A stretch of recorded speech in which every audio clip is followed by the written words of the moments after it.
Hello children, so let's talk about subtraction of decimal numbers with regrouping. Alright, so ito yung merong borrowing.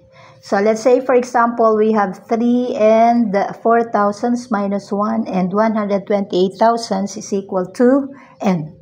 So first again, we will write them in vertical form.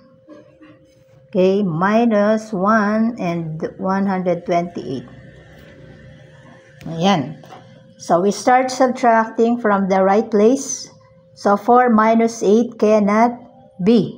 Hindi siya pwede. Huwag babaligtarin ha. Gawin yung 4 yan. Mali ang sagot. Okay. So, we shall regroup. 4. Okay, so where are we going to get the 10? So from the number beside it, 0. So since 0 has no value, saan tayo kukuha? Kay whole number or kay 3. So si 3 magiging 2 na lang. Okay, so etong 0 na to actually 10 yan. Pero since kukuha pa rin tayo sa kanya, magiging 9 na lang siya. Ito magiging 10. So, since 8 cannot be subtracted from 4, so yung 10 na to, magiging 9 na lang din. Okay? So, magma-minus 1 tayo. Si 4 ay magiging 14. So, we shall get 10 from this number. So, 14 minus 8 is equal to 6. So, it's possible now. Okay? Next, 9 minus 2 is equal to 7. 9 minus 1 is equal to 8. Okay, and then bring down the decimal point. 2 minus 1 is equal to 1. So, our final answer therefore is 1 and 876 thousandths. Now, to check if our answer is correct, okay, we shall add these two.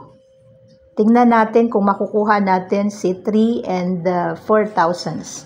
So, 1.128 plus 1 and 876 thousandths. Okay, so this time, i-plus natin siya. 8 plus 6 is 14. 14 is a 2-digit number, so we bring down 4 and then regroup 1 here.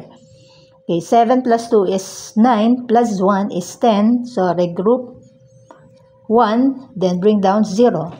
8 plus 1 is 9, plus 1 is 10, so again, 10 is a 2-digit number, so we bring down 0 and then regroup 1 to the whole number. Then bring down the decimal point. 1 plus 1 plus 1 is equal to 3. So, 3 and 4 thousandths. So, nakuha natin yung minuend. So, therefore, our answer is correct.